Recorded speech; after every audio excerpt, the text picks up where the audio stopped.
Ele nasceu há 200 anos, em 1809. Muito se fala de Charles Darwin e sua teoria da evolução das espécies. Mas quem foi Darwin? Darwin foi um cara fantástico para a época. A Darwin foi, excepcional. Formulou a teoria da evolução das espécies, que dizia o que, basicamente? Que o meio seleciona os seres vivos mais aptos a se desenvolverem. E ele gostava de ir comparando os seres, então ele acreditava que os seres vivos descendiam de um mesmo ancestral. Esta é a forma como estudantes do ensino médio de uma escola de Maringá entendem o pesquisador inglês. Para o professor de biologia, Alfredo Bohm, Darwin foi, acima de tudo, o homem que humanizou Deus. Com a teoria da seleção natural, o Darwin acabou humanizando Deus.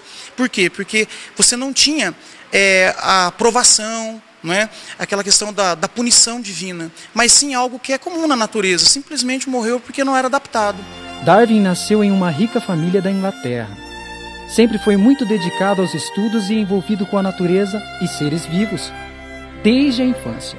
A professora de biologia, Adriana Lloyd, fala sobre a vida de Darwin. Ele era o 6º filho de uma família nobre da Inglaterra. Ele tinha como personalidade a característica de ser muito discreto. Ele foi casado, era uma pessoa normal.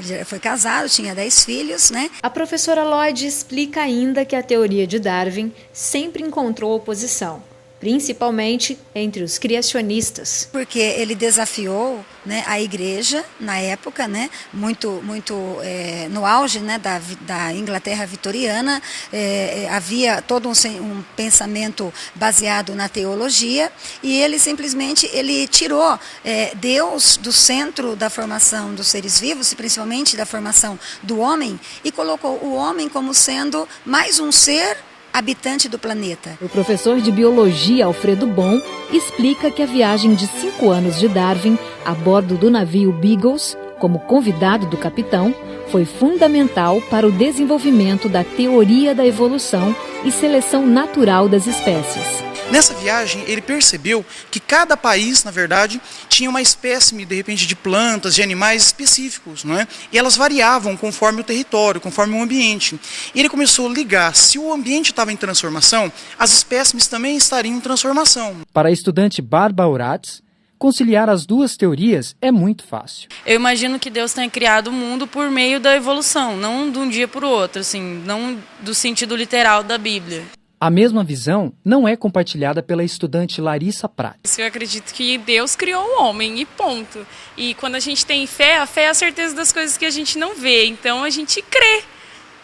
E eu creio no criacionismo. Eu não deixo de acreditar que ele fez uma teoria, que ele comprovou realmente. Tem base científica, ele provou isso. A gente tem os livros aí que provam. Mas a gente também tem a Bíblia e a gente também tem a nossa fé, né? Então... Quando questionados sobre a aplicação prática da teoria da evolução no seu dia a dia, os estudantes têm respostas na ponta da língua. Tem bactérias, por exemplo, que vivem a mais de 100 graus em temperatura. Putz, isso é uma característica evolutiva muito alta para elas. Não é qualquer organismo que você pode pôr num ambiente desse. Se você colocar o coitado de um urso polar num ambiente desse. Existe um exemplo bem prático, até que as donas de casa já devem estar acostumadas com isso.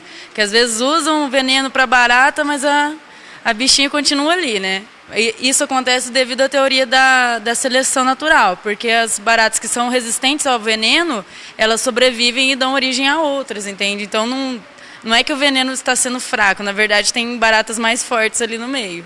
Um exemplo extremamente simples é o que acontece com nós 2 vezes por ano aqui na UEM, né?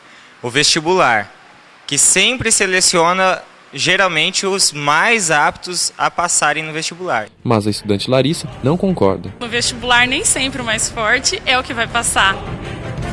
O conflito de 150 anos atrás continua. Criacionistas versus evolucionistas. E você, acredita em quê? Este trabalho foi produzido pelos acadêmicos Éder Alfredo, Jani Lima e Tiago Fantin, do 5º semestre de jornalismo da Faculdade Maringá, sob a orientação da professora de radiojornalismo Valdete da Graça.